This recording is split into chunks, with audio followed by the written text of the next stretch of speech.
next guest is nominated for an Academy Award in the category Best Actress for the film Central Station. Please welcome Fernanda Montenegro.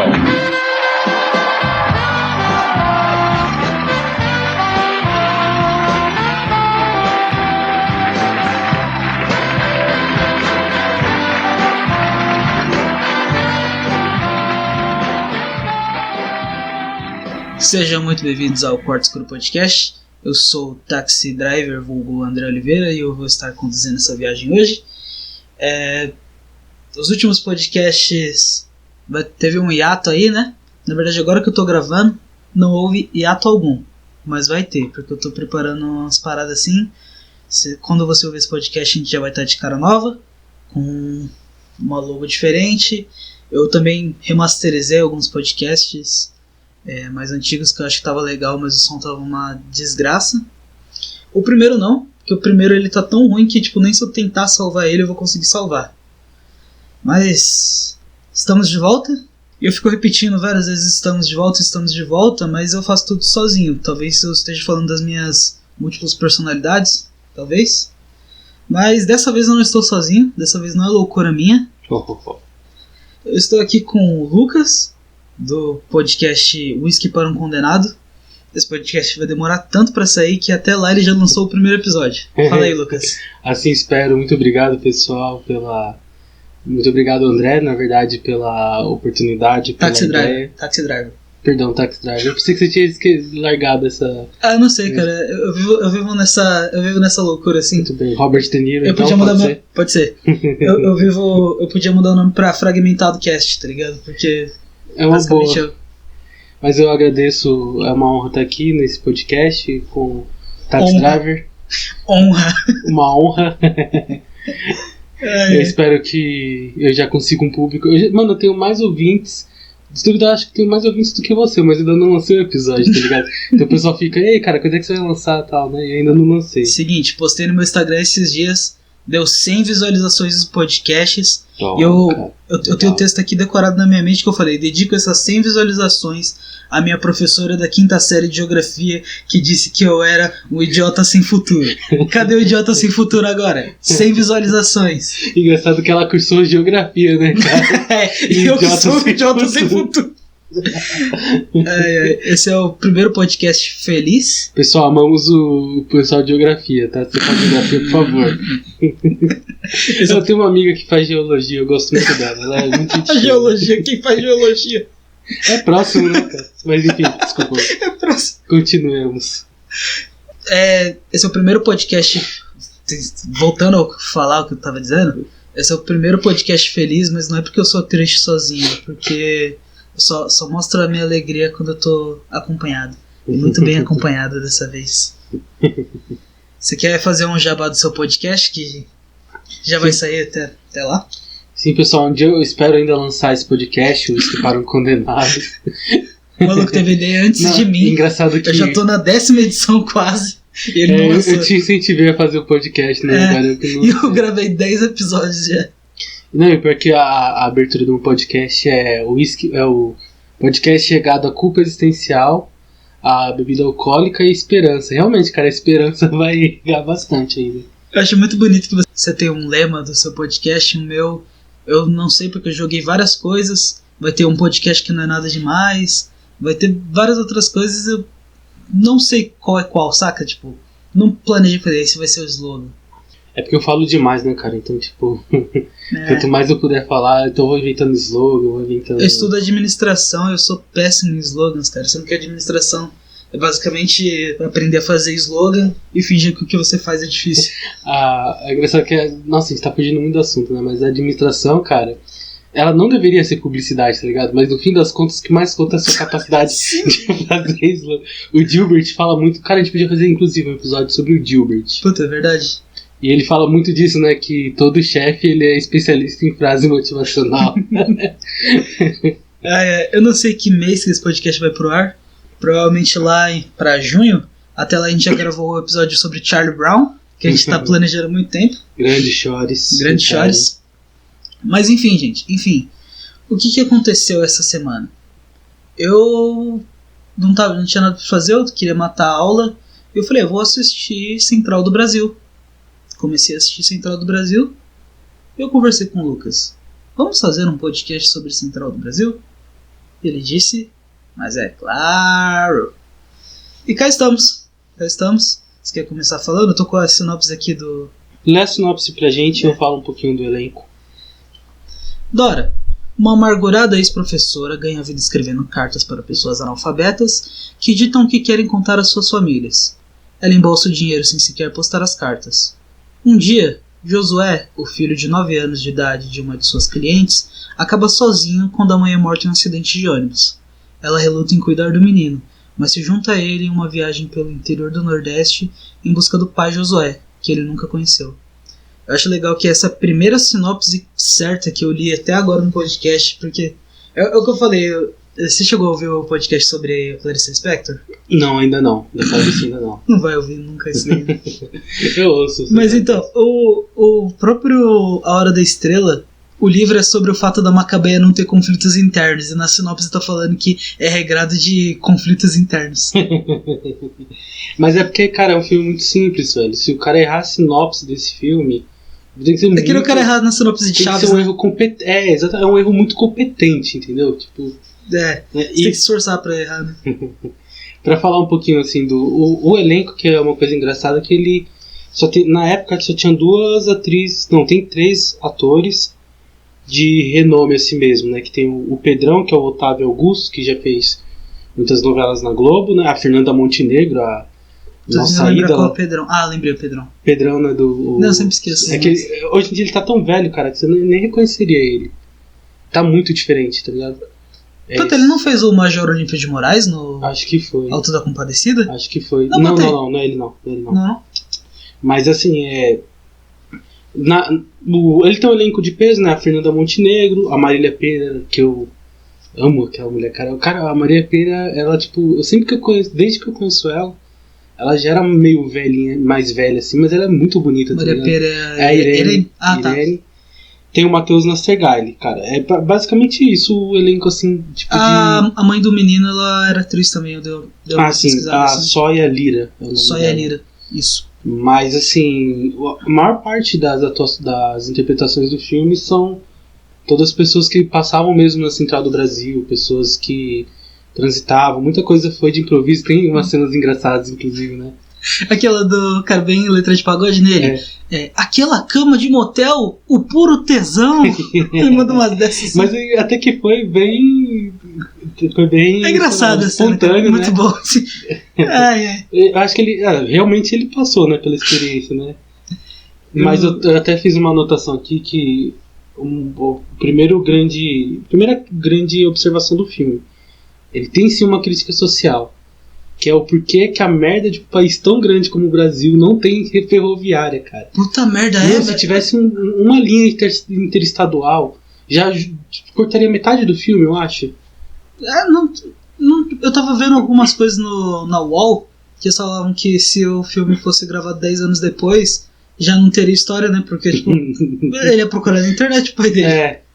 O filme ia ser uma bosta se você gravar 10 anos depois. Ele marcou, mas acho engraçado que ele é de 98.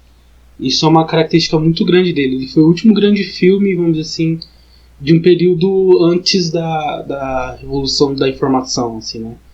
Antes da internet explodir, antes de todas essas coisas, assim, né? Na época era o programa do Ratinho que fazia esse trabalho, né? Ela é um programa do Ratinho ambulante, a professora Dora.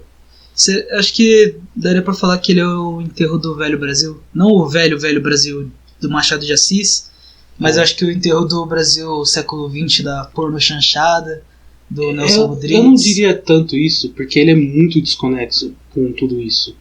Uma coisa que eu vou pedir até pra você colocar o trecho depois. Não vou. Eu achei engraçado que a Fernanda Montenegro, ela fala que o bom desse filme, que talvez foi o que marcou tanto as pessoas, que fez o brasileiro voltar a assistir, porque, mano, nos anos 90 o brasileiro não ia assistir filme nacional. Hoje em dia, cara, ainda é muito... Mas que filme nacional que tinha, tipo...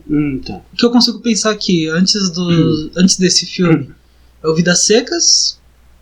que quem ia assistir, tipo, a galera cult, tá ligado? Os outros filmes que eu gosto mais do Brasil vieram depois disso aí. Acho que o Auto da Compadecida também é mais ou menos dessa época, né? 2000. Só que ele era uma série também, né? Depois que ia lançar um filme. Mas aí o Cidade de Deus é 2001. Tem o filme do Brás Cubas que eu gosto, ninguém fala desse filme. Eu gosto muito do filme do Brás Cubas, é 2001 também. Se você for parar pra pensar, esse filme, ele...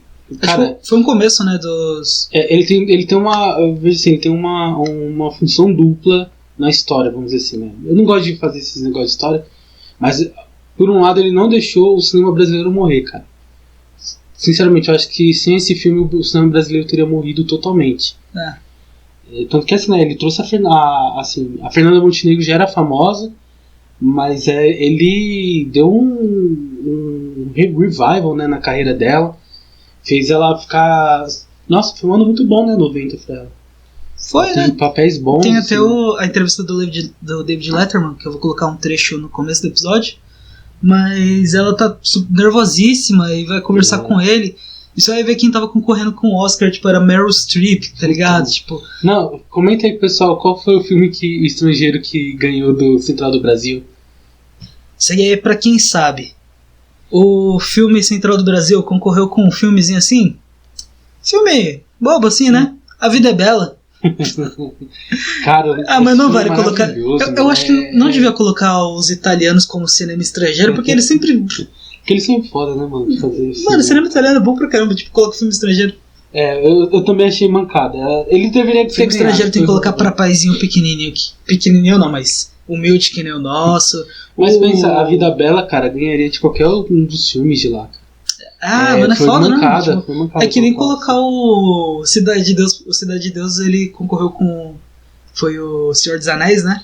E todos os... Se eu não me engano, todos que o Cidade de Deus concorreu, tirando o filme estrangeiro, o Senhor dos Anéis também concorreu. Só que o Senhor dos Anéis ganhou todos os Oscars, tá ligado? E eu vou te falar, teve alguns que eu acho que o Cidade de Deus mereceu e o Senhor dos Anéis não. Melhor roteiro, eu acho que o roteiro do Cidade de Deus é melhor do que o do Senhor dos Anéis, cara. Mas depende de que ponto você vai ver, né, cara? Porque o Senhor dos Anéis... Porque o roteiro já tava escrito. Mano, irmão, já tava escrito, beleza. Tá ligado? Mas mesmo assim o cara teve que concatenar muita coisa. Porque o Tolkien escreve mal, a Cidade de Deus também era um livro, né? Mas falam que o livro é bem diferente. Falam que o livro teve muitas críticas. O filme também. Mas o livro teve muitas críticas dos moradores da região e tal, né? Mas assim, voltando àquela questão do filme, né? Ao mesmo tempo que ele tem isso, ele deu Mano, ele foi o último suspiro do cinema brasileiro e no final o cinema ressuscitou, tá ligado? Ele não morreu por causa desse filme. E outra questão que eu não acho que ele foi o fim do Brasil do século XX. Eu acho que na verdade foi o último prego no caixão do antigo Brasil. Do Brasil da alta cultura, cara. Porque ele é muito distado na época, tipo, os filmes eram todos muito ideológicos ou um pornô chanchada, cara. Não tinha um meio termo, tá ligado? Na época... Porque assim, na época os filmes eram ou pornô chanchada ou extremamente ideológico. Não tinha meio termo. Por isso que eu acho que ele é muito fora da curva, sabe? E eu vou te falar uma coisa, que as pornô chanchadas são melhor do que os filmes ideológicos. Não, esses dias eu cheguei num momento que eu falei, não é possível, mano. Tem tanta coisa assim, não tem nada de bom. Fui me aventurar no mundo da pornô chanchada. Não, vou te falar, o filme, apesar de a maior parte do tempo a pessoa está transando, tipo assim, tinha umas piadas engraçadinhas assim, a filmagem interessante, tá ligado? Os atores atuando bem, cara, e, tipo... no Canal Brasil passava bastante. É que nem aquele filme, como que é o nome do cowboy? O Papaco. O Papacu. No filme eu tentei disfarçar o nome. Papacu. Enfim, cara, tipo, você vê um cowboy dando tiro nos outros, carregando um caixão, você fala, nossa, vai ser da hora. Aí você chega no final do filme e vê que ele tava carregando um monte de pinto de borracha. Esse vai ser o podcast. O nível caiu aqui, né? Vamos voltar ao nível, subir de novo o nível? Nossa, tá pior que o primeiro episódio, cara. Eu odeio tanto aquele primeiro episódio, cara. Mas não, sabe uma questão que eu acho muito... Que é a questão principal do filme. Ele é muito humano, cara. Tipo, ele, se você for ver, ele mostra muito, assim, que... O que uma obra deve buscar. Porque uma obra de arte, ela tem que retratar, acima de tudo. Ela tem que ter objetividade e tal. Mas, assim, o objetivo principal acho que é retratar. É fazer aquela figura e transportar ela ou para a linguagem, né, literária, ou para a linguagem artística, visual, né, da estética, ou do cinema. E eu acho que esse filme faz isso muito bem. De certa forma, sim. Tanto que muitas coisas são caladas dele, né? Muita coisa assim, tipo assim... Ele é muito sutil, né? Em certos momentos. Geralmente um filme você sente uma narração única, vamos dizer assim. Mesmo que no silêncio você percebe que ainda tem aquela narrativa sendo contada, parece que ele tem uma direção. Esse filme ele não parece ter essa direção. Uhum. Sabe? Ele começa a ter, eu acho, quando ela pega o garoto e resolve finalmente levar ele para casa do pai, né? Mas mesmo assim, tudo é muito silencioso, você vai vendo as pessoas passando. Parece que ele tem um tom um pouco de improviso, mas com uma técnica do diretor é muito boa, a técnica de filmagem, não perde a beleza. Uhum. Né, das gravações. Eu não lembro quem estava dizendo, eu não vou lembrar quem falava, mas eu estava vendo uma crítica sobre filmes que são narrados e peças que tem narrador, porque eles falam que tipo, é exatamente quando você está escrevendo um filme ou escrevendo uma peça de teatro, a ideia é você ter um narrador mudo. Mas o filme tem muito disso, né? Um narrador mudo. Eu tenho um pouco, tipo, eu gosto de alguns filmes que tem narradores, não vou falar aqui do todos, mas tem alguns filmes que me incomoda um pouco o narrador, sabe? Eu acho que seria melhor se fosse mudo. Porque é difícil, né, cara? O cara tem que dominar muito aquela coisa que o pessoal fala assim, a piscadela do filme, que às vezes o filme mostra uma coisa, parece que ele tá piscando pra você, né? Mano, é muito difícil, cara. Mas tem uns narradores legais. Lolita tem Eu ainda não assisti. Ele não narra o filme inteiro, mas ele faz uns apontamentos assim que eu acho interessante. Só vi Lolita na mente agora. Acho que tem o do Tarantino, qual que é o nome lá? Os Oito Odiados. Também tem um narrador em alguns momentos. Acho que é só no final, não lembro. Mas Lolita é o exemplo. Mas assim, vamos pegar um exemplo aquele da balada do Buster Scruggs. Você sente que a cada história tá indo para um lugar, mesmo sendo contos desconexos. Uhum. Você sente como se tivesse um narrador conectando tudo aquilo. Uhum. O Central do Brasil, eu acho que isso é muito mais sutil, quase imperceptível. Se tiver, é quase imperceptível e você começa a perceber um pouco na hora que ela pega o garoto e aí sim eles têm um caminho para ir, né? E, né, você quer entrar um pouco agora na história pra falar? Bom, eu já falei, a mãe do menino foi atropelado, a Fernanda Montenegro se compadece dele.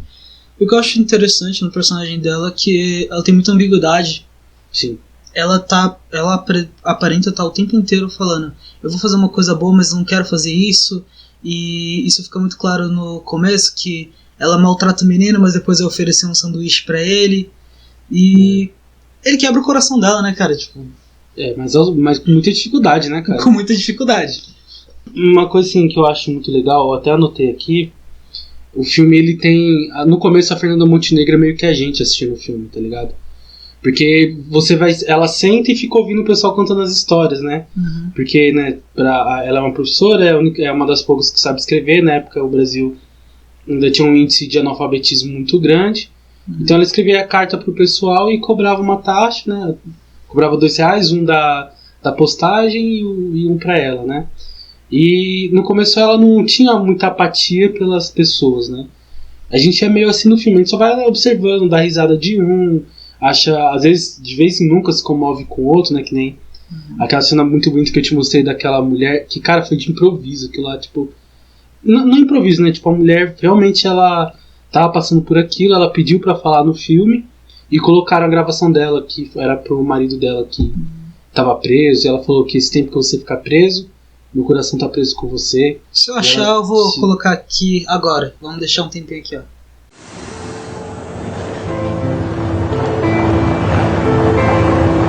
Querido, meu coração é seu. Não importa o que você tenha feito, eu te amo. Eu te amo.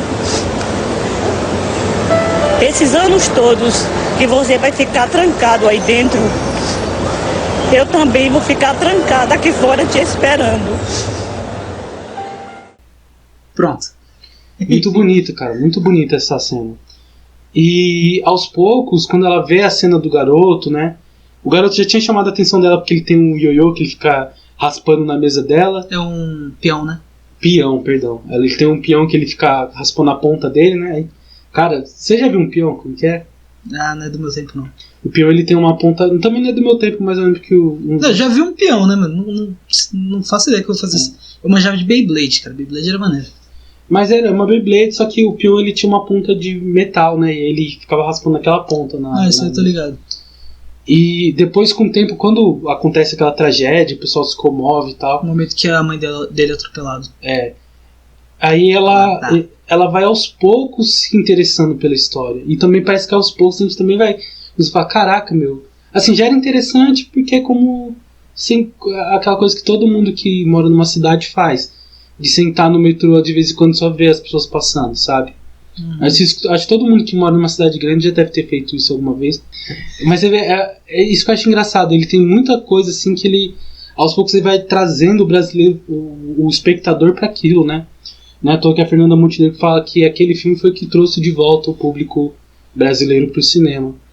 Porque aí mostra ela no trem lotado, aquela coisa lá do pessoal pular o trem, que Sim. É uma coisa que acontecia Entrar muito, pela janela entrar do pela trem. janela, varar a Nossa, estação. lembro o documento especial dos caras surfando no trem. Eu acho engraçado. Tinha até uma série que eu lembro que eu acompanhava e achava engraçado, que era na Índia. E ela lembra essa época do Brasil, porque na Índia também a galera vai tudo lá em cima, né? Nossa, velho, era engraçado. Depois eu vou ver se eu acho essa série. Mas vamos continuar ao filme? Sim. Então, assim, aos poucos ele vai puxando o espectador para aquela história e se envolvendo tanto que você falou que você acha que você não se envolve tanto com os personagens. Eu acho que a questão é que no começo você não se envolve. Porque o garoto, ele é só um garoto com um gênio forte e ela é só uma mulher amarga. Mas aos poucos, tipo, o garoto vai ficando mais... É porque ele é um menino, assim, muito... Ele é um menino bom, né? Tipo, ele quer proteger, ele quer ser homem, ele quer encontrar o pai dele, tanto que é meio que assim, é uma questão de homem, assim, né? Você vê que ele tem muito isso, o que eu realmente achei dessa parte que... É que eu tava falando pra ele, pra dar um pouco de contexto, que eu tava lendo uma crítica aqui que eu não concordei tanto assim, porque ele fala que os personagens são seus amigos e você começa a esperar pra eles. De certa forma, sim, você pega um carinho pelos personagens porque eles são bons. Sim. Mas não é uma coisa especial desse filme, porque eu acho que qualquer filme que tem personagens que tentam fazer coisas boas, você vai acabar pegando isso. Mas eu não acho que tem esse tom de amizade, na verdade você se compadece mais um pouco deles, ou... Porque não é uma situação muito comum do que acontece lá no filme. Sim. Então eu não consigo me colocar no lugar deles nesse momento, tá ligado? Não sei. Isso acho que pode ser de pessoa pra pessoa, porque no começo eu não me coloquei, mas depois com o tempo, quando ela começa a gostar... É porque demora muito pra essa conexão acontecer.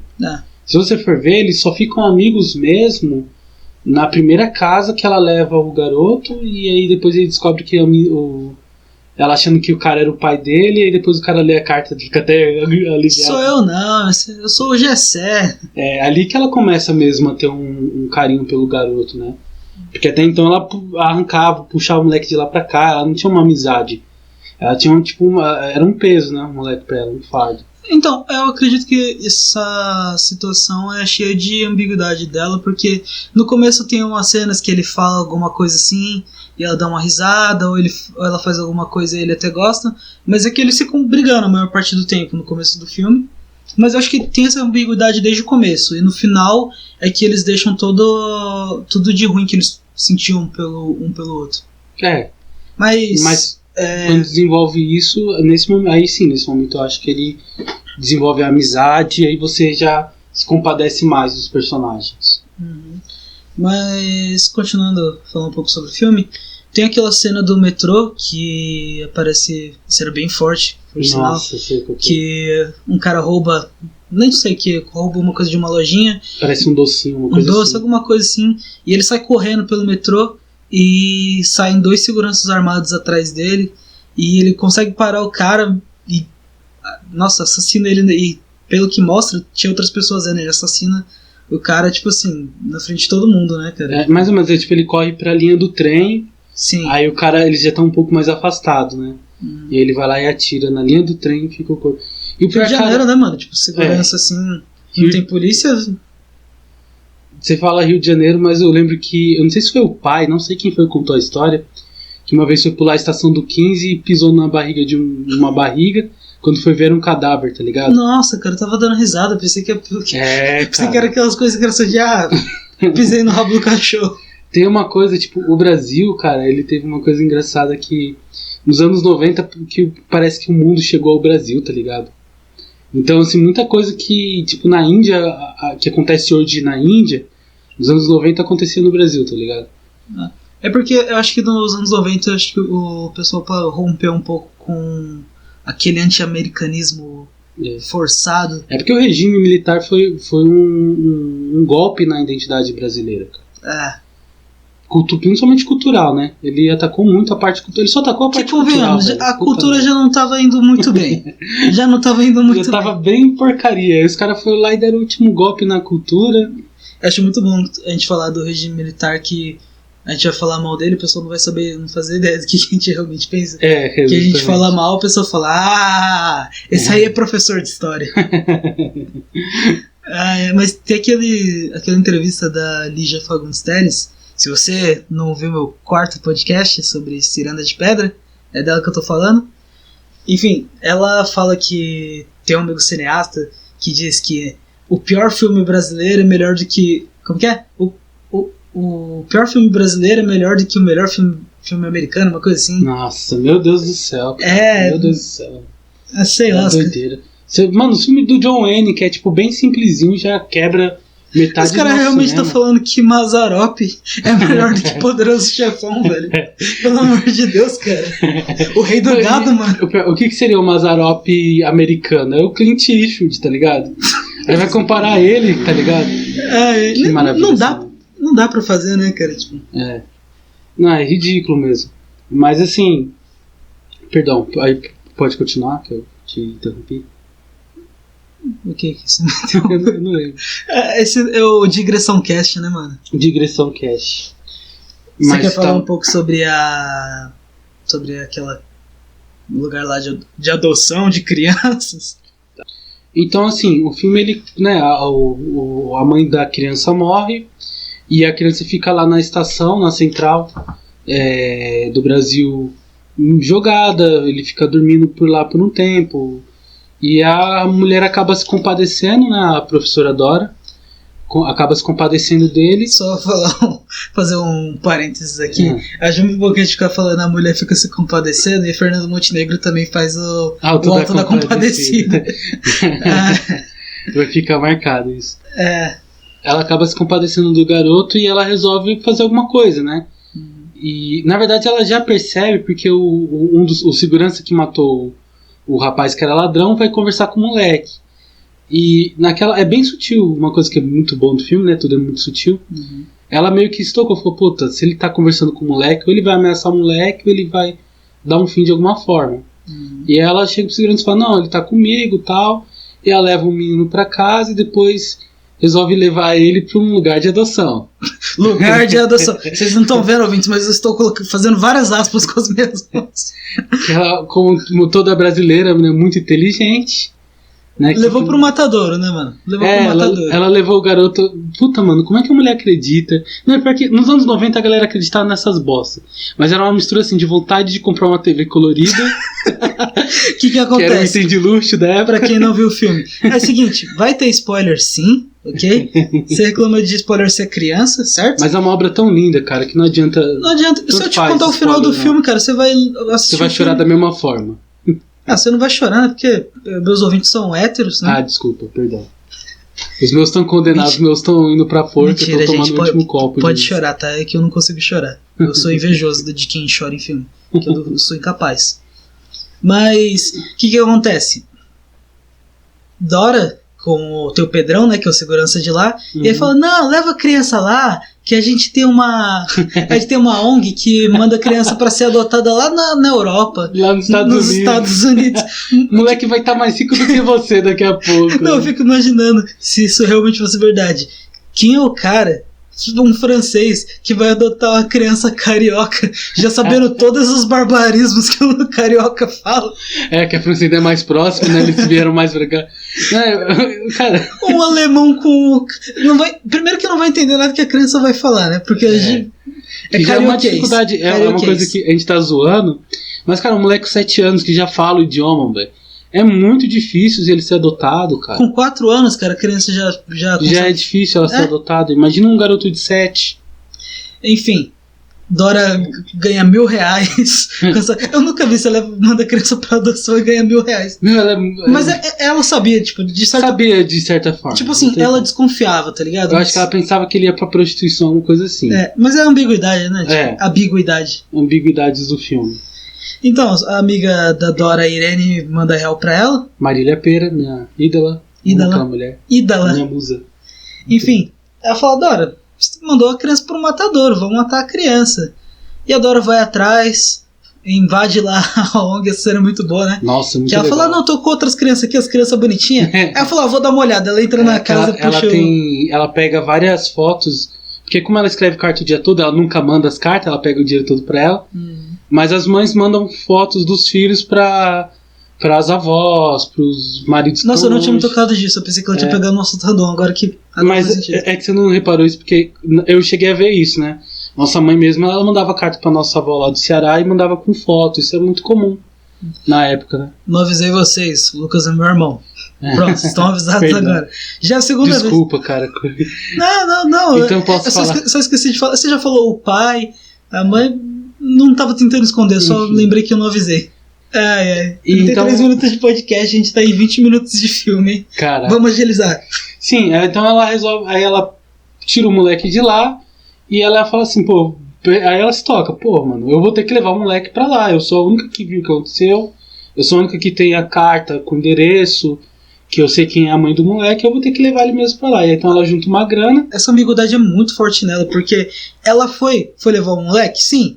Foi levar o moleque, fugindo, mas ela também tava fugindo, porque ela ia ser morta pelos caras da ONG. Até porque o Pedrão todo dia tava lá, né? Na estação, ela acaba. É verdade. Também tipo, eu acho que a ambiguidade é o que, tipo, forma a personagem da Fernanda Montenegro. Sim, é verdade. Porque todas até no final ela perde um pouco disso, né? Mas mesmo assim, ela ainda lê a carta e deixa um pouquinho assim ambíguo. Sim. Até o final, na verdade, ela não se livra disso, né? Eu acho que a parte mais sincera dela, que ela é 100% sincera, é quando ela tá escrevendo a última carta pro Josué. Que ela fala, quando você atravessar o país no seu caminhão, se lembre que fui eu que te coloquei no primeiro caminhão. No primeiro volante, né? No primeiro volante. Essa porque eu acho que foi a parte mais sincera dela, assim, né? Menos ambígua. Bom, pulando um pouco, tem uma cena que depois que tem um momento que eles descem do ônibus, eles perdem a passagem e um rapaz caminhoneiro dá carona pra eles. Sim. A Dora se encanta um pouco por ele, fica um pouco afim dele. E tem uma cena, cara, que é a cena mais desconfortável do filme inteiro. Nossa, cara, que muito o Josué vai na loja de um amigo do caminhoneiro. Você lembra o nome do personagem do caminhoneiro? É o César. César. Amigo do César. E o Josué vai lá, pega umas bolachas, um salgadinho, esconde na calça e aparece pra Dora. Dora, olha aqui, trouxe comida pra gente. A Dora dá uma bronca nele, fala, menino, você vai ficar roubando os outros? Ela vai até a loja, rouba mais. Aí quando ela tá saindo, o César tá conversando com o dono da loja e o dono da loja fala, ô moço, abre a bolsa aí, por favor. Só pra contextualizar, o Josué é o garoto, tá? Que perdeu a mãe. Eu falei no começo. Perdão, então desculpa, continua. Enfim. Eu vou mostrar, abre a bolsa aí. E ela fala, abrir a bolsa? Por quê? E o César tenta ajudar ele. Não vou deixar a minha amiga, a dona... E ele não sabia o nome dela ainda. A dona Joana passar por uma coisa dessas. E eu falo, abre a bolsa. E o César vai lá e convence ele, tá bom. Às vezes eu vi errado. E a Dora ainda de nariz empinado com um monte de mercadoria roubada na bolsa. Ele fala, você não vai comprar nada não? Ela fala, não tem nada de bom pra comprar aqui. Não tem nada que presta, ela falou, né? Aqui não tem nada que preste. Puta, cara, aquela cena é demais, velho. E o moleque é muito ligeiro. Ele saca na hora, né? O personagem do moleque é muito legal. Ela traz a comida aqui, ó, que eu comprei com o dinheiro que eu tinha. Ele, você não tinha dinheiro. Você não tinha dinheiro nenhum, não. Você roubou mais aí, ó. Você imita igual assim. Só o Iaê, que ele não tem muito. Cara, essa cena é muito legal, velho. É tipo... Assim, vamos continuar que depois eu acho que eu vou ter que voltar ponto a ponto disso pra comentar, sabe? Mas é porque é incrível como eles apresentam o Brasil, sabe? Quando eu vejo no metrô, eu imagino o pai e a mãe da época dos anos 90, as histórias que eles contam, até das lembranças de quando eu era criança. Eu percebo muito a mentalidade deles, sabe? Tipo, o pessoal era meio bem perdido, assim, na época, sabe? Os adultos, assim, não só não sabiam muito bem pra onde iam, mas, de certa forma, eles também não pensavam que não sabiam pra onde estava indo, sabe? Até que essa coisa da TV é meio que uma brincadeira, mas realmente, tipo, nos anos 90, a maior parte da população, a grande conquista delas era ter uma casa e uma TV, cara. E, assim, nos anos 90 isso é meio ridículo, né? Isso é sonho num país de primeiro mundo, só acabou na década de 60. Na década de 60 já não era mais um sonho. O cara já sonhava ter uma grande carreira, etc. Né? E essa questão do... Porque o horizonte era bem menor, né? Sim. E essa questão do caminhoneiro, que o caminhoneiro ele é evangélico, né? Que também é outra coisa, que foi um fenômeno no Brasil, né? Nos anos 90 também cresceu o número de evangélicos e de certa forma também cresceu o nível de moralidade do Brasil, né? Uma coisa que infelizmente o catolicismo não conseguiu fazer com o nosso país, né? Fazer ele ser um pouquinho mais decente. E o César ele capta bem. É aquela coisa, né? Porque o pessoal fala que o catolicismo português era muito emocional e é o catolicismo que chegou pra gente. E acabou sendo mais emocional do que moral e deu no que deu, né?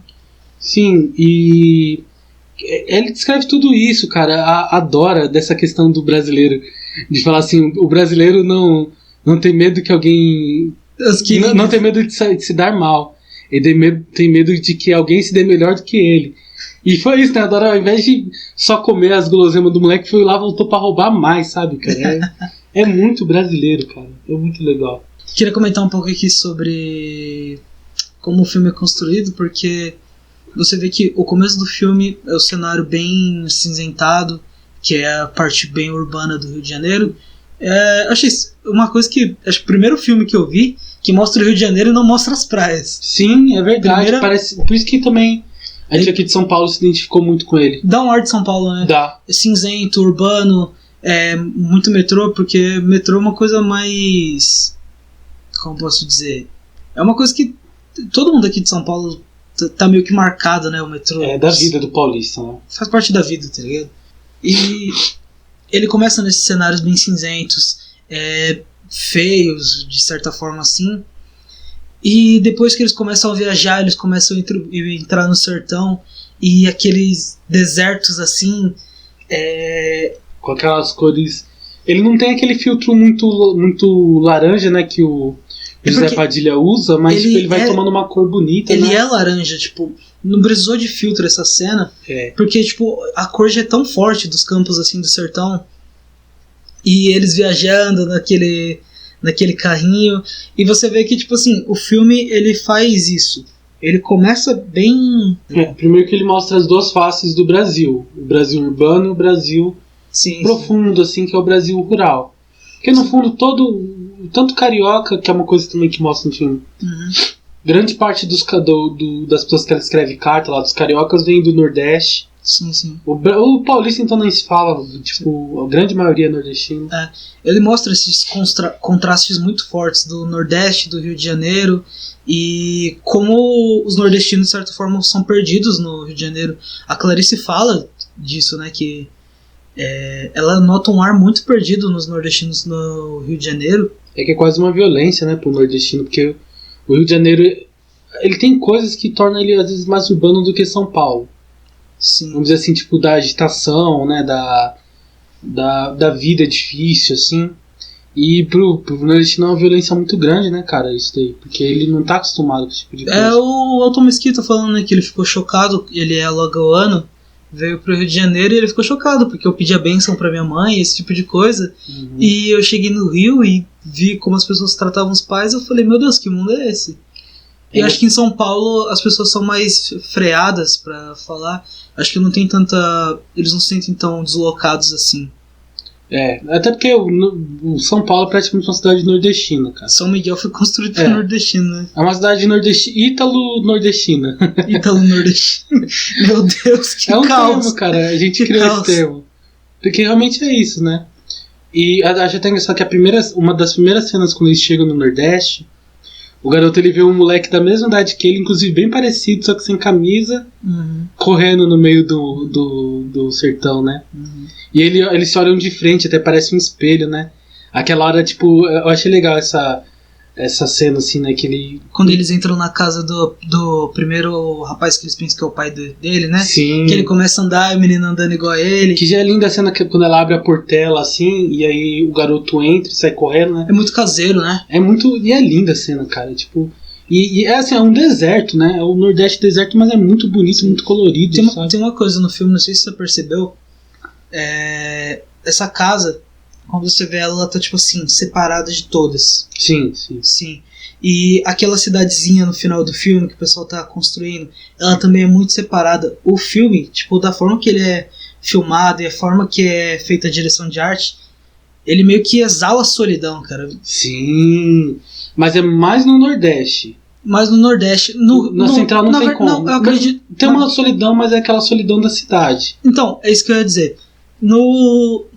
Quando você tá no clima mais urbano, você tá vendo aquela solidão ruim, porque tá todo mundo próximo um do outro, mas mesmo assim por dentro você tá muito separado. E você não consegue contemplar o que tá em volta, Sim. porque tem gente... Não tem o que contemplar também, né? Clima urbano. E quando você chega na parte do Nordeste, eles de noite, olhando naquele deserto, eles, tipo... É a solidão boa. É a solidão contemplativa. Tem essas diferenças de solidão. Sim, cara. Nossa, um ponto que você tocou que eu não tinha parado pra pensar. Porque ele pega você... Então, ele é muito íntimo por causa disso, né? Por causa dessa solidão. Sim. Só que a solidão na cidade é aquela coisa ruim. Também é outra coisa que a gente comentou, né? Na cidade, eu acho que a única pessoa que se compadece mesmo do moleque já de primeira é a Irene, a amiga da Dora. E mesmo sem conhecer, né? Mesmo sem conhecer. A Dora, pra dar um contexto aqui, a Dora pega a carta que a mãe dele estava escrevendo pro pai e Nossa, é mesmo. Ela lê na mesa e a Irene ela fala assim, mas não rasga essa carta não, é um menino que conheceu o pai. Ela fala, não, eu vou guardar na gaveta então. Ela até brinca, essa gaveta é um purgatório. Esse purgatório aí. E ela é a primeira que se compadece, mas a maior parte das pessoas da cidade, assim, não tem aquela camaradagem, tipo, todo mundo ninguém para pra olhar o moleque, só a Dora, pra você ter ideia, a Dora, que é uma pessoa tão carrancuda, é a única que para, senta e vai perguntar o que tá acontecendo com o moleque. Né? O Pedrão, quando foi perguntar, já era meio que pra matar o moleque, não foi, né? Sim. De boa. E aí ela vai chegando no interior, ela já vai encontrando figuras mais amistosas, ela já encontra o César, depois ela vai... As pessoas vão perguntando as coisas e tal, e aí vai virando aquela coisa calorosa, né? Mais humana, né? Uhum. Você quer falar daquela cena de improviso? Sim, uma das cenas... Então assim, né? A Dora vai levando o garoto pra cidade, eles se perdem e tal, o caminhoneiro leva ela só até certo ponto, porque ela quer um compromisso com o caminhoneiro, ela dá em cima dele, mas ele não quer e ele foge. E aí ele deixa ela sozinha. E aí eles acham lá, né? Eu nem lembro como que... eles pegam um pau de arara. E é muito legal também aquela cena, bem rápida, mas muito bonita. Que ela tá no pau de arara, ela começa a conversar com os trabalhadores lá. E aí eles dão comida pro moleque. Aí já entrou no Brasil assim mais caloroso, o pessoal conversando, brincando. E ela encontra a primeira casa, que seria o endereço do pai do garoto. Só que, se não me engano, acho que a gente falou várias vezes dessa cena e até agora não entrou nela. A casa que eles entram é o Gessé, né? Só que na verdade era Jesus. Sou eu não, moço. É interessante que a Dora, ela chega, posso falar com seu marido? Pra mulher, ela já, na hora ela olha pro menino e fala, putz, já sei o que é. Ela, posso saber que você quer falar com meu marido? É só com ele mesmo. Chega lá, Gessé, coçando a barriga. E o Gessé bate o olho já. Bate o olho, já sabe o que é também. A Dora fala, não, então, porque a mãe dele morreu. E começa a falar, e eu vim aqui trazer ele pra você. E ele não questiona nada, ele só fala, é um bom menino, né? Ela olha pra ele e fala, é um bom menino. E ela entrega a carta pra ele e fala, sou eu não, Dora. Isso aqui é Gessé, eu sou Gessé, né? Essa carta é pra Jesus que morava aqui. Cara, é muito bom porque ele tipo assim, com certeza ele deve ter um filho perdido, aquele cara. Com certeza. A carapuça serviu muito. Serviu muito porque ele não questionou, ele não perguntou quem que era a mãe, ele falou, é um bom menino? Eu vou cuidar, mas é bom. É aquela coisa também que é uma coisa muito do Nordeste, assim, né? Eu não sei se você também sente isso, Mas na cidade parece que os pais abandonam muito mais rápido, né, as crianças. No Nordeste você vê muita... Até no nosso caso, assim, né, tipo, o nosso avô demorou muito tempo pra se divorciar da nossa avó. E, tipo, ela já tinha alguns filhos criados, assim. E isso na cidade é muito comum, o pai foge. E no Nordeste é muito comum ter uma família grande. Então o pai fala, mais um, tá bom. É um prato de feijão a mais na mesa, tá bom. Coloca mais água no feijão aí que serve. Tem aquela cena do filme do Kurosawa, né, que bem no finalzinho que ele pega o menino, aí você ficar com a criança, e ele fala muito assim, legal. Que ele fala, já tenho 5 filhos, não vai fazer diferença. Ele tinha 6, na verdade. 6 filhos, né? 6 filhos, um a mais. Falei, adotou mais uma criança que tava perdida. Aí aquele era o 7º samurai. 7º samurai. Puta, verdade. Não faz essas teorias, não. Vou fazer depois teorias. Não vou dormir essa noite, eu vou começar a conectar os pontos. Então, assim, depois que acontece essa questão, que ela já não sabe mais o que fazer, que ela falou, a carta era pra cá, eu não sei mais onde que tá o pai desse moleque. Ela ficou sem dinheiro, que ela pediu pra Irene, amiga dela, vender o que tinha e mandar uma grana pra ela. Era Bom Jesus eu não lembro onde que era a cidade, mas é uma cidade da Bahia lá. Era na Bahia. Manda Bom Jesus da Lapa. Bom Jesus da Lapa, acho que é em São Paulo, cara. Não faço ideia, mano. Não é na Lapa, não, acho que não é não. Enfim. Mas enfim. Mas é que tem um bairro do Bom Jesus aqui também. Mas o Gessé, ele entrega a carta entrega o endereço, né, do Jesus. Que ele fala aqui, ó, o homem se mudou pra esse endereço aqui. É verdade, que o E ele chega bem pertinho, eu vou até chegar pertinho do microfone pra falar que ele fala. Mas aqui cá entre nós, o homem bebeu a casa toda. o termo engraçado, né? O homem bebeu a casa toda, bem imagético assim, né? Nossa, esse podcast tá uma bagunça, a gente não falou. Pai do Josué, mas também não é tão importante. É isso que eu ia entrar assim. Agora. Não, mas eu ia entrar. Que aí é uma questão que o filme não tinha entrado até então também. Só no começo, quando a mãe escreve a carta, ela escreve uma carta bem respondona e no outro dia ela volta e fala, não, eu ainda lembro de você, né, do pai dele, que é o Moisés, né? Eu ainda lembro de você, Moisés e tal, e eu sinto sua falta e eu queria que você conhecesse seu filho. Moisés não, Jesus. Jesus, perdão. Caraca, tanto nome, o Velho Testamento inteiro. Pessoal, então, o que vocês estão vendo aqui, a gente tá explicando o filme mal de propósito pra você ir ver e tentar entender o que a gente tá querendo dizer. Vai ficar a incógnita. Porque a gente vai dar spoiler do final inteiro, então você não vai entender o final e vai falar, meu Deus, do que eles estão falando? E vão assistir o filme. O filme é legal, gente. O filme é legal. É muito bom. Mas enfim, né, a mãe só tinha falado que ela tinha passado maus bocados, que ela apanhou dele. E aí depois eles vão contando que o pai sempre teve problema com bebida. A casa que ela foi realmente era a casa do Jesus. Só que o cara bebeu tanto que ele perdeu a casa. E ele ganhou uma casa na rifa, né? Uma coisa assim. Ele ganhou uma casa na rifa, vendeu aquela. Aí o pessoal falou que ele bebeu todo o dinheiro daquela casa. E aí, pra você ter ideia, eles ficam perdidos no meio da cidade. Uma cidadezinha do interior. E aí do nada começa uma romaria na cidade, né? Começa uma procissão. E o pessoal, a cidade do interior, todo mundo é católico. Explica pro pessoal a romaria, a procissão. Cara, brasileiro... Que quando eu leio o poema do Drummond, eu explico as palavras que ele tá falando. Você vai explicar aqui a romaria e procissão. Pô, todo mundo sabe. É que eu também não sei muito bem o que é. Não sei muito bem explicar. Não sei explicar. É um culto ao ar livre católico. Seria meio que isso. Mas é um momento que o pessoal vai lá pra agradecer as bênçãos, que vai pedir algum favor, alguma libertação, etc. Tem uma parte da cena que eu acho muito bonita, que tem um homem chorando e ele meu Senhor Jesus, me perdoa, eu que sou o pior dos pecadores. Essa cena fica bem gravada, uma cena... passa assim, né? Tem uns 3 segundos da cena. Lembra que eu falei que tinha um rapaz penitente que tava carregando uma pedra na cabeça e tal? Uhum. Aquela cena, o rapaz da pedra foi improviso. A cena, eles marcaram de fazer com algumas pessoas da cidadezinha, né? Com a cidade toda, na verdade, que era bem pequena. A produção. Só que começou a juntar uma galera lá, Eles começaram a fazer uma romaria de verdade. Acabou virando mesmo. Não era pra ser planejado. Até que saiu do controle, né? Você falou que o diretor tiveram que fugir do pessoal. O diretor fala que a cena que um garoto corre foi meio que de improviso, porque realmente lotou muito a cidade e o pessoal já começou mesmo a fazer uma romaria de verdade. Eles já nem ouviam mais as instruções do diretor E foi bem... o diretor fala assim, cara, naquele momento eu virei um documentarista, vamos dizer assim, existe essa palavra? Aquele documentarista. Mas ele dá um tom de documentário naquela parte. Agora que você falou... realmente parece que é um documentário sobre a romaria nordestina. Ele tem duas partes que parece que no começo também, quando vai mostrando as pessoas contando as histórias dela pra escrever a carta, também parece um documentário, aquela parte, né? Até porque também são pessoas normais, né? São pessoas que estavam passando por lá.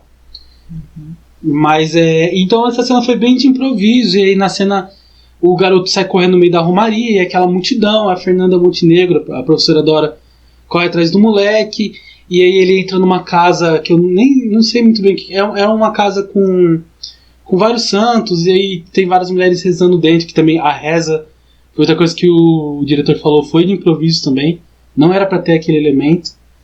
E ela entra e ela perde o menino lá dentro, e ela começa a passar mal e ela desmaia, e aí o pessoal vai lá socorrer ela, acudir ela, e meio que quando ela desmaia, é quase como se fosse um exorcismo, né? Porque quando ela desmaia, ela meio que aceita tudo que tá acontecendo. Até então ela não tinha aceitado, ela tava com raiva do garoto, ela falava, você é um peso, você é uma maldição e tal. E aí depois que ela acode, assim, tudo acalmou, a romaria acabou, ela tá mais feliz com o moleque, tanto que ela começa a brincar, jogar pedra, e meio que aceitou o destino. Pô, eu não sei como é que eu vou fazer pra voltar. E o que acontece? O menino tem a ideia, como ela escrevia cartas, como ele fala, né, a escrevedora de carta, como ela escrevia cartas pro pessoal, o menino tem a ideia, não, vou anunciar aqui pra gente conseguir um dinheiro. E ele começa a chamar, e o pessoal começa a vir, e eles começam a arrumar o dinheiro, e quando vai ver, eles estão com o dinheiro de sobra. Tanto que tem a cena que ele vê um vestido lá, a Dora tá com a roupa suja, eles dois estão com a roupa bem suja, que viajaram. Ela falou que aquela roupa lá não foi figurino não, sabia? Eles, tipo assim, aquele vestido eles realmente, não, as roupas deles, eles realmente ficaram um mó tempão com aquela roupa. Então, e o Josué passa assim por uma barraquinha, ele vai lá e pega um vestido pra Dora e fala, quero te dar esse vestido aqui de presente. E ela usa o vestido e você pode ver que, tipo, nesse momento eles já se conectam de verdade. Tipo, eles viraram amigos mesmo. A partir desse momento, depois que o menino corre, eles não tem mais nenhuma briga, né? E pareceu que foi um exorcismo mesmo, né? Do que tava de ruim assim nela, vamos dizer, a raiva dela, a mágoa dela com o pai, né? Que é uma coisa que... Isso eu acho que o filme deixou claro, né? Ela não queria levar o garoto de volta pro pai, porque o pai dela também era meio parecido. Bebia muito e batia na esposa. E ela não queria levar o moleque de volta pra isso, mas o moleque insistia. E então parece que naquela hora ela meio que perdoou o pai também, né? E aí ela fica perdida na cidade, o pessoal tava tirando foto com o santo do Padre Cícero. O meu padinho Cícero. E o pessoal, o cara da foto tava cobrando muito caro pra tirar foto com o santo. Aí ela também aproveitou e falou, porque vocês vêm aqui, escrevem uma carta e vocês depositam lá na urna do santo. Não precisa tirar foto, mas deposita lá agradecendo. O pessoal também escrevendo carta pra Jesus, né? Aquele rapaz mesmo, aquele senhor que fala, me perdoa que eu sou o maior dos pecadores, e também vai escrever a carta, né? E aí ela começa a ganhar dinheiro de novo, aí vai mostrando o pessoal do Nordeste, assim, que se você for ver as feições são parecidas, né? Parecido porque é o povão, né? O pessoal rindo, alegre, feliz, etc. Uma coisa que a gente não comentou, quando a gente tava assistindo o filme a gente comentou sobre isso, o menino, todo homem assim mais velho, ele fica tipo meio que olhando assim, fazendo umas perguntas, meio que procurando o pai dele. Verdade. Tem uma cena que eles estão dentro do ônibus, e aí ele cutuca a Dora, fala, Dora, aquele cara ali, você acha que ele parece pai? Ela dá uma olhada, ele, não, esse daí não tem cara de pai não. Aí depois olha pra aquele ali pra outro cara que tava bebendo na frente, bigodudo bebendo, ela fala, aquele ali tem cara de pai. Só que aí nessa hora ele até brinca com a imagem que ela tem de um pai e do garoto, né? O garoto, ele vê um pai, tipo, um rapaz jovem e forte. Bonitão assim. E ela vê que o pai é o bêbado, né? O bêbado bigodudo. É o baixinho, magrinho, barrigudo. O nordestino médio. Eu posso falar, ok? Eu posso falar, meus pais são nordestinos. Eu posso. É muito, muito interessante essas minúcias do filme. E aí, né, depois que eles conseguem um dinheiro pra pagar a passagem, até pra ficar no hotel, eles vão para o outro endereço que o seu Gessé deu pra eles. No endereço eles descobrem lá também na cidade que o senhor lá, Jesus, tinha sumido no mundo, que é outra coisa que, cara, meu Deus, cara, como esse filme é a impressão do brasileiro, cara. É a impressão digital do brasileiro, é muito forte todas as imagens. Sim, Cara, sim. se você é brasileiro, você vai ter 3 ou 4 pessoas ali que você vai falar, ó, isso aconteceu na minha família, isso aconteceu comigo. Cara, é incrível, velho. E é tudo no misto das imagens lindas, do roteiro Sim. bonito. O filme, ele mostra, tipo assim, ele conecta o Sudeste com o Nordeste, né? Sim. Ela conecta o Brasil inteiro, né? Não é à toa que é central do Brasil. Sim. Ele faz isso, mas uma coisa que eu achei interessante de comentar é que teve aquele... Como que é o... Eu não lembro como que eles chamam, o êxodo rural? Êxodo rural. O êxodo... êxodo, né? Isso, o êxodo isso. rural, que os nordestinos começaram a vir pro Sudeste, essas coisas assim, eles meio que faziam o contrário, né? Eles estavam voltando ao Nordeste. Eles estão no Que também é Sudeste, outra brincadeira do filme, né? De falar assim que fazer o êxodo contrário, meio que tipo assim, contrário. o Brasil precisa voltar às raízes, voltar à bondade, às pessoas cristãs de verdade e tal. Uhum. E então Às vezes nem é a intenção do diretor, mas foi. Mas é aquela coisa, né? Intenção vale merda. É isso. Mas é uma coisa que tá no filme, né? Tá no filme. É uma imagem. Se ele não uma queria mensagem, que fizesse, ele fez, cara. Ele acabou fazendo. É que nem o José Padilha, né, mano? Tipo, o filme foi tudo que ele não queria. Tudo que ele não queria. Mas cara. deu certo no final. Hoje em dia, esses dias eu tava pensando em umas cenas do Tropa de Elite e falei, caraca, as cenas mesmo das torturas, né?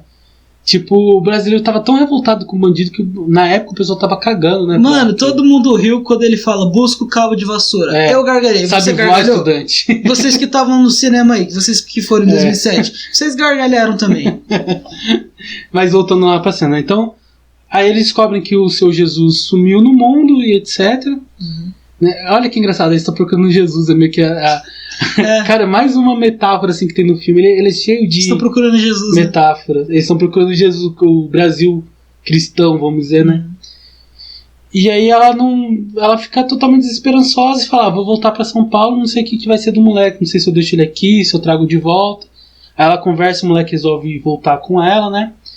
E aí, por um acaso, como é uma cidade bem fim de mundo, não tem ônibus pra voltar. Ela vai ter que esperar mais um dia. Ela tem aquele momento, como que eu faço pra voltar pra Bom Jesus? O ônibus só sai de manhã. Ele, e se eu quiser ir pra outro lugar? Só de manhã. Só de manhã. E se eu quiser, eu posso ir pra algum lugar? Só amanhã de manhã. Aí pra onde que eu posso ir?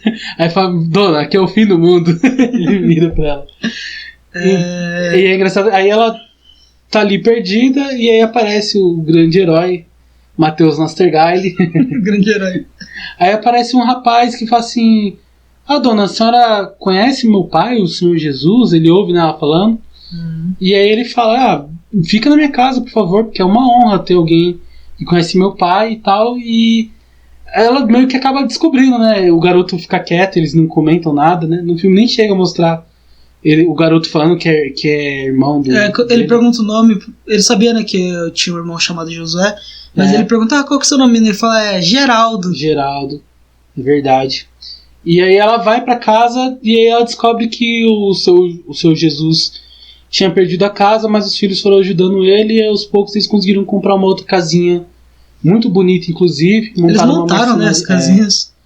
Montaram uma marcenaria, que é outra questão, que o menino tem um peão, porque o pai é marceneiro, então ele fica falando, meu pai faz peão, faz cadeira, faz tudo, e ele passou isso pros 2 filhos que estavam ainda naquela cidade. Aí o garoto descobre que ele tinha os 2 irmãos, um é o Matheus Nastergaile, o outro é aquele rapaz que eu vi aqui o sinopse, não vou procurar de novo, gente, mas vocês vão saber que é o que morre do Tropa de Elite. É o que morre. Mas ele tá bem jovem ainda, o 01 do Tropa de Elite. Uma coisa que eu acho legal do peão, porque no começo do filme, quando a mãe do Josué morre, por que ele sobrevive?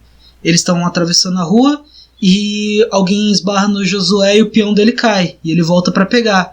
Isso que ele volta pra pegar, o ônibus vai e passa por cima da mãe dele. Sim. E no momento que ele perde o elo com a família dele, que é a mãe dele, ele perde o peão. E quando ele volta e ele vê os irmãos dele, ele chega no lugar dele, eles vão lá e fazem um peão pra ele, né? Tipo, ele recupera o elo com a família dele. Porque no Rio ele não tinha ninguém. A Dora, ela fala, Garoto, você não tem um familiar. Você não tem família, você não tem uma tia. Aí, quem que você tem? Ele fala, minha mãe. Nossa, cara, é forte no coração aquela cena. E realmente é muito bonito, né, cara? Ele é cheio de imagens, assim, né, de metáforas. E então, assim, ele entra lá. Uma coisa também que eu acho legal é que o Matheus Nastergaile, ele tem uma imagem bem doce, bem calma, né? Ele fica brincando com o menino, ensinando trava-língua. Ele faz amizade muito rápido com o moleque. E o outro já fica mais receoso, o outro irmão dele. Sim. E o outro irmão dele parece que tem uma imagem mais do pai, né? Sim. Ele é mais quieto, ele demora um pouquinho mais pra aceitar o moleque, assim, né? Pra fazer amizade. Mas ele é marceneiro também, igual o pai. E a primeira coisa que o outro irmão faz é, mesmo, né, meio com o pé atrás, ele fala assim, não, vem cá que eu vou te mostrar como é que faz um peão. Aí ele vai lá, corta o peão e já dá pro menino, Sim. né? E são cenas muito, muito bonitas, cara. Tipo... E aí ela vai conversando, né, com eles dentro da casa, ela vai jantar lá com eles. E aí ele fala, a senhora sabe ler? E ele traz um monte de carta que era do pai dele pra mãe do garoto. Sim. Ela lê uma carta muito linda que meio que resolve praticamente todos os conflitos emocionais que eles tinham, assim, né? Tanto os garotos, os dois rapazes, quanto o menino pequeno, que eles tinham com o próprio pai. E também é muito bonito porque na carta a mãe do garoto tá meio em dúvida se o seu Jesus ainda lembrava dela, se ele ainda gostava dela, e ele fala na carta que lembrava, que queria ver ela de novo e tal. E inclusive ele tinha, na carta diz isso, né, que dá a entender que ele foi atrás dela, e por isso que ele sumiu, né. Uhum. E já pra finalizando aqui, a gente já tá com 1 hora de gravação. Cara, Podcast mais... a gente achou que ia fazer 12 minutos muito. Não, a gente tava falando, mano, se a gente conseguir uns 20 minutos falando aqui, mas dessa 1 hora a gente deve ter uns 20 minutos falando do filme, e o resto são as nossas digressões aqui. Mas o que acontece? A Dora, ela decide, então, no meio da noite eles vão passar a noite lá, e no meio da noite ela vai embora, pega o ônibus e ela decide deixar o Josué com os irmãos, que é o certo a se fazer. E ela muito quebrada, porque eles, um pouco antes deles conhecerem os irmãos, eles estavam pensando... A Dora fala, você não quer vir morar comigo então? E... Ela tinha se pegado muito. Ela tinha se apegado demais a ele. Então, o que acontece? Quando ela lê a carta, quando ela vê que ele vai estar num lugar melhor do que ela pode oferecer, ela simplesmente deixa ele ir. E no final do filme, acho que é mais pro final do filme que ela fala que o pai dela deixava ela fazer o apito do trem, né? Uma coisa assim. É que eu não lembro muito bem dessa cena. Sim, mas quando ela lê a carta, ela perdoa o pai do Josué. Sim. Por ser um bêbado, e ela perdoa o próprio pai. Ela, tipo, resolve os problemas que ela tinha com o pai, que tanto incomodavam ela. Então, tipo, ela meio que tá livre, apesar dela estar bem quebrada, bem triste. E ela sai e deixa uma carta pro Josué e fala, você vai achar alguém pra ler essa carta pra você, né? A cena, né, que, tipo, ela tá saindo no ônibus e o Josué pega essa correndo. Corre atrás dela, porque ela sai de mansinho, né? Uhum. Aí ele percebe que ela não tá lá e vai correndo pra estação pra ver se ainda encontra ela. Sim. E a outra coisa também que eu tinha reparado, né? A maior dificuldade dela, que o filme todo ela não queria se envolver. Uhum. Tanto que é uma coisa que me fala, você tem marido? Não. E namorado também não. E filho também não. Ela fala, eu não tenho nada com ninguém, sou só eu sozinha no mundo. E ela fugia das pessoas, né? Ela fugia das relações porque ela não queria. O medo dela de se envolver magoar. Começa a virar o medo dela de esquecer. Exatamente. Porque que é muito. Ela termina a carta assim, né? Falando, eu espero que você não me esqueça. Ela comenta isso com um trechinho aqui. Deixa eu fazer minha voz de locutor. Ela, várias vezes ela fala, você vai me esquecer, todo mundo me esquece. E ela fala, meu pai me esqueceu também. Mas no final da carta ela coloca aqui: o dia que você quiser se lembrar de mim, dê uma olhada no retratinho que a gente tirou junto. Se referindo ao retrato junto com o Padinho Cis. O Padinho Cis. Eu digo isso porque tenho medo de que um dia você também me esqueça. Tenho saudade do meu pai. Tenho saudade de tudo. Nossa, e é engraçado porque ela fala, eu tenho saudade do meu pai, saudade de tudo. Ela até então era muito forte, muito amarga, e ali ela mostrou uma doçura, uma sensibilidade, assim, que é de partir o coração. É de partir o coração. Outra coisa que eu acho também bonito que o garoto fala que queria ser caminhoneiro, né? E ela meio que zomba, porque tem ela brinca com aquele estereótipo do caminhoneiro ter várias famílias, né? Ela até zoa assim, né? E quando eles encontram aquele César, que depois acaba abandonando ela, o César coloca o menino pra dirigir o caminhão, né? Puxa ele pro colo, fala assim, menino, dirige aqui, e começa a mostrar as coisas. E ela até comenta na carta, fala assim, não esquece que eu fui a primeira pessoa que fez você ficar na frente de um caminhão, da direção de um caminhão. Que é outro fator também muito bonito, né? Muito interessante, cara. Esse filme é demais.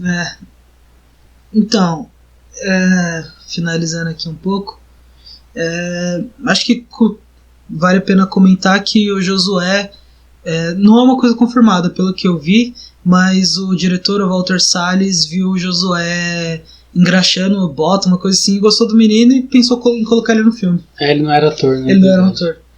E pra finalizar, a gente tava preparando o roteiro 1 hora atrás, que a gente faz tudo em cima da hora aqui. A gente preparou o roteiro, depois que fez esse improviso, a gente veio pra cá. Eu tava olhando no Adoro Cinema, algumas reviews sobre o filme, e eu falei, não, vou direto nos que deram 1 estrela só pro filme. 5 estrelas, eu não quero ouvir elogio. Eu já sei que ele é legal. Então, só tinha duas pessoas que deram 1 estrela, e eu vou ler aqui os comentários dele. O primeiro disse, não gostei nada. A história é pouco original, já sendo explorada em inúmeras novelas, incontáveis vezes de forma massiva e cansativa. Eu não sei que novela esse cara viu, porque eu nunca vi uma novela que conta uma história dessa. Continuando. E na época a gente assistia novela nos anos 90. Não era se duvidar, ele viu alguma novela depois e achou que o filme chupou a ideia da novela, tá ligado? Esse comentário é de 2014. Então deve ter sido isso mesmo. E que sentido tem uma senhorinha como a Fernanda Montenegro ter a boca mais suja que o João Gordo? A única coisa boa do filme foi a fotografia. Fora isso, Sanita. Esse cara não tem vó italiana, né? Não tem não sabe o que é uma vó italiana. Ele nunca viu aquela vovó da Fiel do Pânico, né? O segundo comentário eu acho muito melhor. Ele diz assim, abre aspas, não dá pra ver que tá bugado. Oh, que ódio, preciso fazer trabalho sobre o filme. Genial. Vocês acharam que bugou o celular dele, né? Mas não foi no comentário mesmo. Não, realmente tá escrito isso. Eu acho legal que o cara falou, não adoro cinema. Pra comentar isso. Idiota, meu Deus. Viu, gente? Esse é o Brasil, ó. Esse é o Brasil. O Brasil é o cara que tem que fazer um negócio em cima da hora e a internet buga e ele vai lá no Adoro Cinema e fala merda do filme. Brasil. Enfim, não sei se eu vou acabar com a frase de um filme. O filme termina com Preciso Me Encontrar, de Cartola, né? Sim, puta, mano. É perfeito. E tem uma cena na Cidade de Deus também no começo do filme. O cabeleira toma um tiro nas costas. Sim. Aí, se você for ver, parece que esse filme é meio que uma resposta. Apesar do Cidade de Deus falar de uma coisa antes, né? É meio que uma resposta, né? Porque o Cidade de Deus é a cidade, tanto que ele acho que ele se passa nos anos 80, né? O filme. Acho que é 70, porque tá no regime. Enfim. O filme se passa nos anos 70 e quando o Brasil começou a se industrializar, e esse filme é o oposto, o Brasil deixando a frieza da cidade industrializada, né? Sim. E os dois têm a mesma música em comum, não é à toa não, né? Ele deve ter tido alguma experiência, alguma... Porque a cena também que ele tá mostrando é bem desértica, né? Quando o cabeleira toma o tiro da polícia, também é bem desértico, que nem é o sertão. Se bem que lá é no Rio, mas mesmo assim. E, bom, gente, é isso. Foi um prazer. Faz a sua despedida aí. Faz a sua despedida. Pessoal, foi um prazer estar aqui nesse podcast. Prazer mesmo. Eu agradeço muito a quem nos ouviu até agora, ouviu essas besteiras. Os 9 ouvintes que nós temos assiduamente, só clicando no podcast, porque eu mando no WhatsApp pra pessoa e falo, você ouviu? Aí fala, ouvi. Aí eu só vejo lá mais um ouvinte, mas eu sei que ela não ouviu. Eu faço perguntas assim e a pessoa não pega. Você tem mais ouvintes internacionais e provavelmente deve ser gente que tá... Ou alguém que clicou por engano. Eu postei no Instagram, mano, tem uns colombianos, tem muita gente na Itália me ouvindo, cara.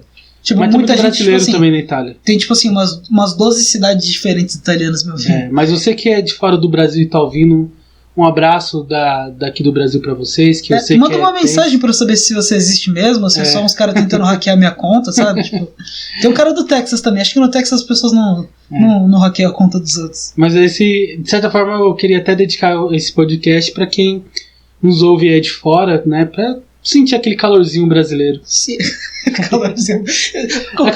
O calorzinho brasileiro, um carioca pegando sua mina, irmão. Esse é o calorzinho brasileiro que você tem. É sempre um carioca que pega sua mina. Nossa, filho, eu tentei fazer uma coisa tão bonitinha.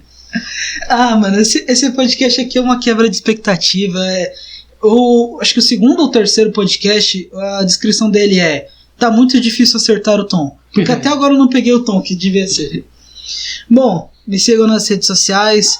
Você vai me achar no Twitter como Quarto Escuro, no Instagram como @taxidriver_QE.